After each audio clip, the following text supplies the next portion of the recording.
G'day and welcome to Chewing the Fat for another week. I'm Bevo and we're down here at the Joiners Arms tonight, and I'm joined by the man himself, the Channel 7 sports presenter since the 1990s. He's played 112 games of VFL, AFL footy for Collingwood, the Crows and the Kangaroos, and as well won 7 premierships, believe it or not, with the Magpies, 190 games for the Pies. He's also a Hall of Famer in South Australian football, and he's played 10 games for the state. Can't really get... mate, I'm just... I guess we'll keep on going all night, but that's a pretty impressive resume, so... It sounded pretty quickly. It sounded pretty good too, by the way. But it was a long Bruce Abernethy. It was a long time ago. But yeah, very, very happy and very proud of my football career. Yeah, so mate, you've been doing the Channel 7 sports presenting, as I mentioned, since the 1990s. But sort of, how did you first get into that? Oh, interesting. Anyone who actually knows me knows I dislike the spotlight intensely, and I was like that when I played football. And John Casey tried to get me to do an interview for about 3 years, and I finally did it with him as I got towards the end of my career.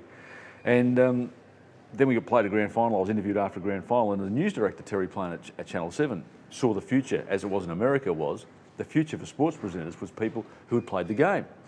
And he looked at me and he rang my coach, John Carl, and said, tell him I'm going to ring him up and I want a chance. So Jack did the right thing. He goes, hey, this guy's going to ring you. You know, you've only got a couple of years left in football.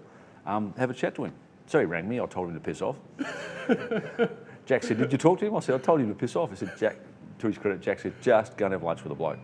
I did. Here we are. That was December 1989. Here we are, 2018, and exactly what happened. Now you see pretty much all the presenters of sport on all the networks are people who have played the game. So yeah, it's amazing, and well done to you on your achievements so far, not only with Channel 7 but all the sport as well. But a couple of things I wanted to talk to you about, mate. Now, you won the Jack Odie medal in 1988, and that's for best on ground in the SANFL, for people that don't know what that is. And in 1992, you scored your best on ground in your final game for the Magpies, and you're a bit stiff because one person by the name of Nathan Buckley, some people might know who that is. Of course, the man who's won a McGarry and a Brownlow, and also is the coach of the Collingwood Magpies and doing not a bad job after he's had a few tough years, so he's doing a good job at the moment. No, Bucks is terrific, and 1992 grand final was my last game, and I planned it. My wife, we were having our first child, Imogen, 3 weeks after the grand final, so I timed that one well too, that whole 9-month gestation. Yeah, it worked. And it was my last game, and I played a pretty good game. I was very happy with my form. We won, and I suppose 28 kicks and 12 handballs, and pretty much dominated the game. Fair game. But of course, Nathan Buckley had won the McGarry medal. He ended up winning the Jack Odie. He won the premiership medal. He pretty much won every medal known to mankind that year as this 18-year-old. And off he was going to Brisbane for 1 year too before he got to Collingwood. Yes. And I just sat there and thought, yeah, no worries. Give it to the young bloke who's got all the medals. Not the old bloke who's on his last game. Don't worry about that. So, a bit filthy. I'm not really. He's a very worthy champion. 28 possessions and 12 marks, a pretty handy game. 28 kicks, mate. Come on. 28 kicks. Oh, sorry, mate. And also something else that's very interesting as well, Abby. You've been a great port man, of course, as I mentioned before. 190 games, 7 premierships. It's just an incredible effort. And you played 11 games for the Crows. And you don't like telling people about playing for the Crows though, because you're a true port man. Tell us more about that. Well, I'm really proud of it. My first game was at Port Adelaide. My last game was at Port Adelaide. I grew up at Cheltenham, which is just next to Alberton Oval. I played mini-league at Alberton Oval. I went through all the underage at Port Adelaide. And, to me, my club is Port Adelaide. Whatever happens, it is Port Adelaide.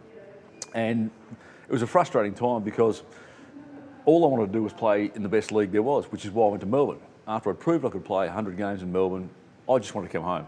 My girlfriend, now my wife, lived here. I bought a house here. And, there's other things in football, your family and friends. And I came home, and when a team from South Australia got to play in the best league in the land, well, I wanted to play in the best standard. So I had to play for the Adelaide Crows. So I got Cornsey as coach, which was terrific. That was really good. We had a little chat early on with Cornsey, and he said to me, I don't think football's your #1 priority. And I said to him at the time, I said, how's the breakfast radio going, Cornsey?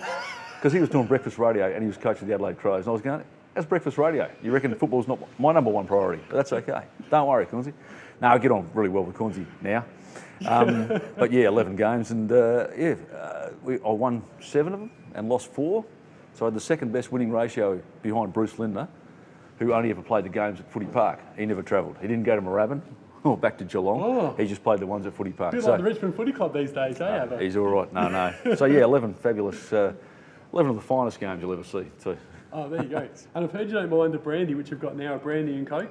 So where does the interest of brandy come from? It's a bit of a surprise because normally it's... It's actually a sad story. It's a sad story? Yeah, when you get to a certain age around Cheltenham, Rosewater, where I played football, everyone starts drinking beer, and I still cannot drink a beer. An Australian bloke who can't drink a beer. Wow.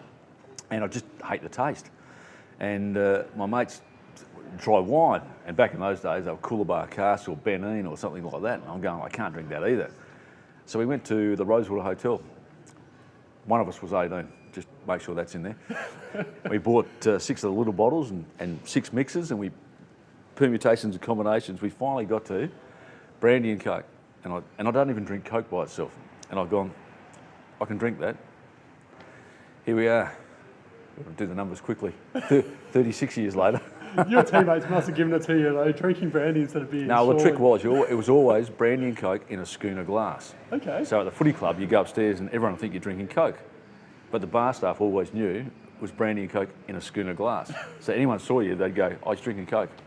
He's on the softies. Oh, there you go. No worries. Worked beautifully. Interesting story. Sad.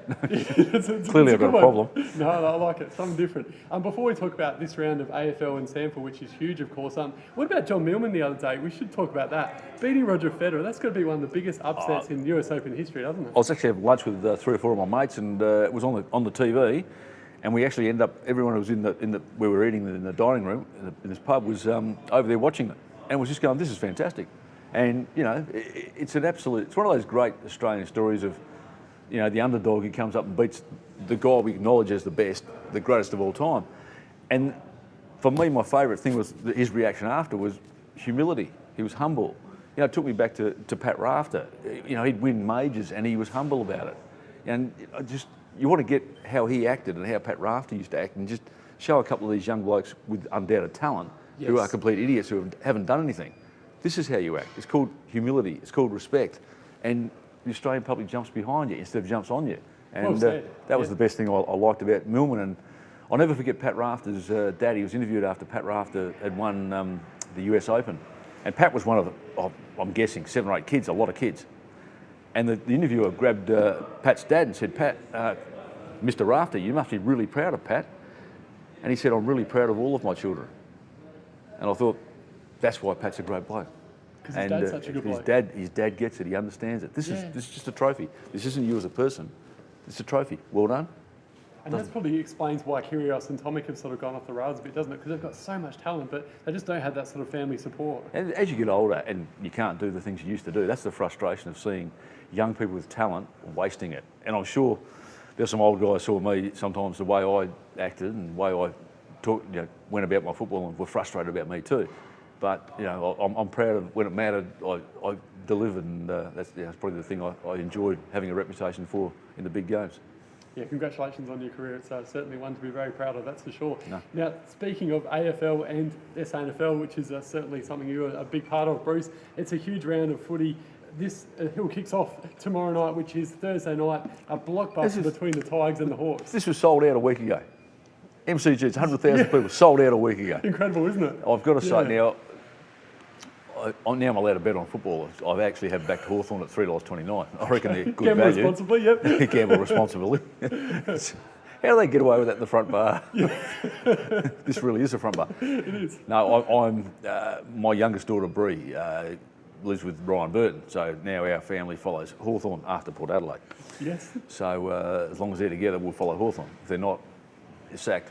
So, we're on the Hawthorn bandwagon this final series. So that's your tip tomorrow night, you reckon? I put my money on them.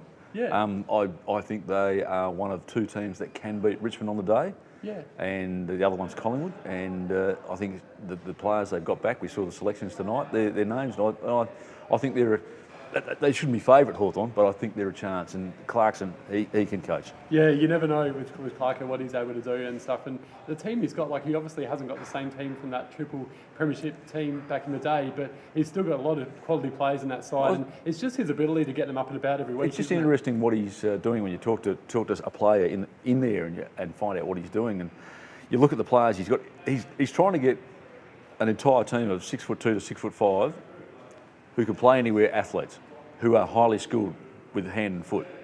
He's got about 12 of them already. And they can all rotate, they all change places. You've had backmen who've gone forward Sicily. You've got forwards you've got 2 or 3 options instead of one target. And they're all about athletes being able to run. They're not about strength. It's about endurance and that kind of strength. And I just watching this Hawthorn team go, you look at Carlton rebuilding, you look at Freo rebuilding, you look at all these rebuilding. Hawthorn don't rebuild. No. Sydney don't rebuild. Yeah. Geelong doesn't rebuild. That Hawthorn have one bad year, the next year they're back in the top 4. They miss and they go, okay, we're changing. But there's this thing called culture in football clubs, and this culture is this word that lots of people like to bandy it about. Yes. But Paul Roos summed it up best when he was at Sydney. It's the no dickhead policy. You don't have dickheads. You don't recruit dickheads. You recruit people of good strength and character, and that rolls on. And you don't invent culture overnight. It's over year after year after year. But by the same token, it takes years to disappear if you muck it up. Yes. So it rolls on for the new players that you bring in. So that's, I admire Hawthorn, Sydney, Geelong, and Richmond now. There's a lot of players there who know what they have to do. They're not big stars. They just roll on and get the job done. And that's, to me, is what a good football club is about. And unfortunately, I don't think Port Adelaide and Adelaide, I think they're a long, long way away, both of them, from having that kind of culture at the moment. Yeah, I reckon you're spot on because, correct me if I'm wrong, I reckon Port's list is probably one of the best in the competition, if not better than the Hawks. But Clarko just has this ability to get them all playing together and playing for him, which Port just didn't seem to have this year, especially after starting off the year so well with 11-4, and it all went downhill from there. And so I reckon you're right. There's certainly something to do with the culture and playing for Clarko and playing for each other. Well, 11-4. You need 2 wins to make the 8. That's right. We got 1. I'm staggers me. And staggered. There's clearly some issue in the football club to have fallen off the face of the earth like that. We all hear about, we're going to have a review. You need people from outside to go, this is what's wrong, and fix it. Because seriously, it bothers me that football clubs and bad football clubs, when things go wrong, they go back into their bunker, they tell each other that everything's okay. You've got to get outside. You've got to go outside and look back at yourself, and not enough of that happens. And that applies to both Adelaide and Port Adelaide at the moment. Yeah, definitely. Hawthorn's certainly someone they should look at, that's for sure. That's someone from the outside, sorry. Yeah, no, well said.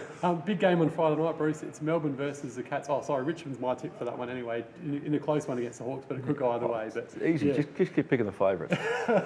No, Richmond going for 22 in a row. They're just too good at the G at the moment. On Friday night, Melbourne versus Geelong. They're one closer to their first loss. They are, that's very true. Melbourne versus Geelong on Friday night. 2 teams that have had a great couple of games this year, both of them going down to the last kick of the game. And Melbourne unfortunately lost both those games, but they should have really won them both when you consider it. And this year is the first time in the finals for 12 years, Bruce. Since 2006 is the last time they played finals. How do you think this one's going to go? Because do you think Melbourne will go in with a few nerves and that, not playing finals for a while? I reckon they'll embrace it. I must say, this is the best weekend of finals I can remember. As the matchups, the teams, and what's at stake, it's staggering. You're talking about 12 years Melbourne.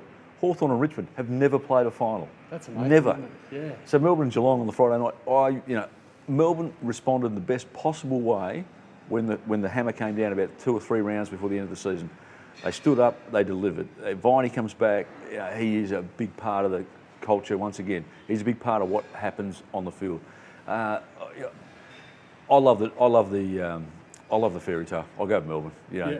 We'll keep going, and I want to hear Titus O'Reilly I'm fire going up. for Melbourne, so there you go. I'm going for an underdog Okay. as well, so it's not all the favourites, Bruce. It comes back to Geelong has what they call it, the Holy Trilogy, and you can have all the names. It just hasn't clicked there for some reason. That's right. And don't get me wrong, they certainly can play football, Geelong Football Club, but I'll stick with the fairy tale. Well, what do they say? It's not always a team of champions, so it's a champion team, isn't it? Yeah. So, as they say. So, yeah, on Saturday, it's got another couple of cracking games of footy. We've got Sydney versus GWS at the SCG, a twilight game on Saturday afternoon. That should be a beauty. These 2 teams as well have been pretty even this year. GWS went down by 20 points the last time they played. That was a few weeks ago at Spotless. This one's at the G, and the Swans lost by 9 points against the Hawks a couple of weeks ago, but they're playing some good footy. Buddy back in, Parker back in.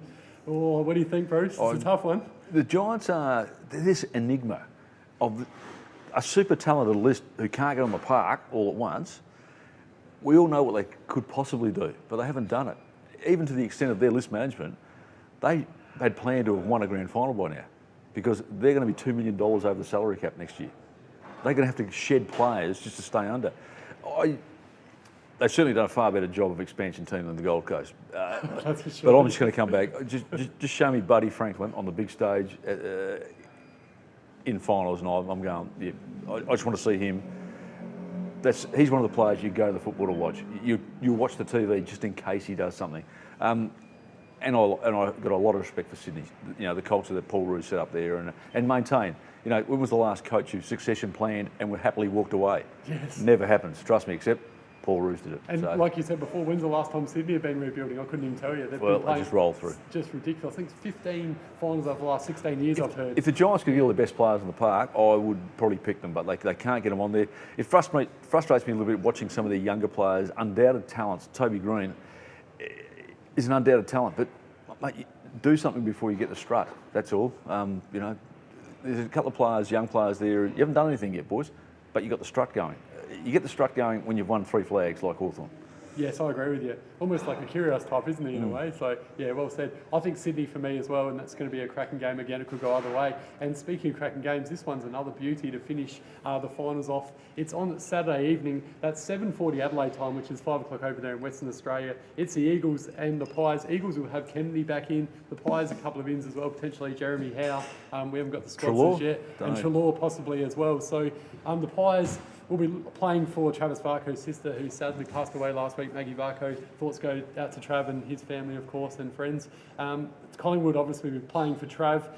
I reckon they can do it, Bruce. They played well against Freo. I'm actually picking Collingwood. Yeah, your old side. I'll come back to the fairy tale. I just think they're playing a brand of football, which the more pressure you put on them, the more they have to dig deep, and I'm more than happy with them. I'm happy with what they're doing. Yeah, I agree with you. So there you go. They travelled, and believe it or not, the few games Collingwood played on the road this year, they did very well. They're 4-1. Yeah, they're playing good. So, they don't play too bad in Perth as well. They won there a couple of weeks ago against Freo. So had a week off, so yeah, looking good. 2 SANFL games to finish off with as well on Sunday at 12:15 p.m. That is North Adelaide. They had a great win against South last week. They're playing against Sturt, who lost to the Eagles last week by 21 points. So North beat South by 20 points. 2 pretty even games. I'm going to go for North Adelaide. I saw them firsthand, Bruce, and they look really good against South, especially in the last I'm going for Sturt because you don't win 2 flags and forget how to play football. Yeah. So I'll stick with, it's their time of the year. There's enough players in the Sturt team who have been into this action to go, okay, we lost one, play on. I've got a few injuries though. Battersby's probably out now with the collarbone. Marty Batner, suddenly being linked to AFL clubs as a coach. Be a pretty handy coach, I reckon.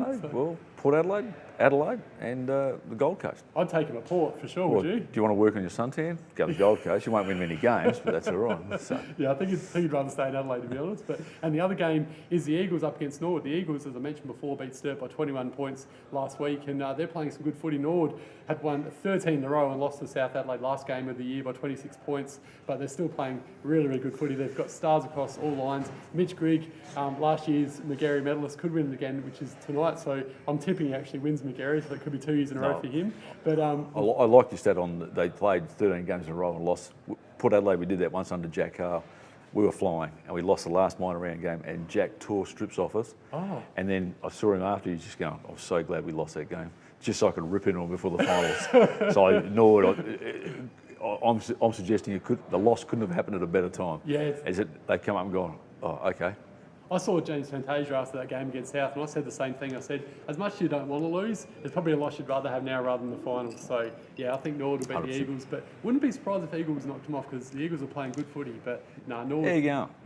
Any more fences you can sit on? Just give us a reason why every team can win. Who are you picking? I'm going for Nord. Okay. So, yeah, right. But I'm just saying that the Eagles are playing well at the moment and saw them firsthand last week against Sturt. And they've got good players. Jack Lukosius, of course, probably #1 draft pick. He's playing well. Yeah. But no, it should be really good. Well, Bruce, thank you so much for your time tonight. It's been an absolute pleasure chewing the fat with you. And all the best with Channel 7 and your future going forwards. And we look forward to chewing the fat with you again in the future, mate. Pleasure. Anytime you like. No worries. And thank you very much. And thanks to Joiners Arms. Thanks to Joiners Arms as well for letting us film down here. So coming down and get yourself a feed. Great food. We had a bit of a burger here tonight. It was great stuff. And there you go, Tight Ass Tuesday on Tuesday nights. I'm Bevo. This is Bruce. See you all next week. Cheers. Bye for now.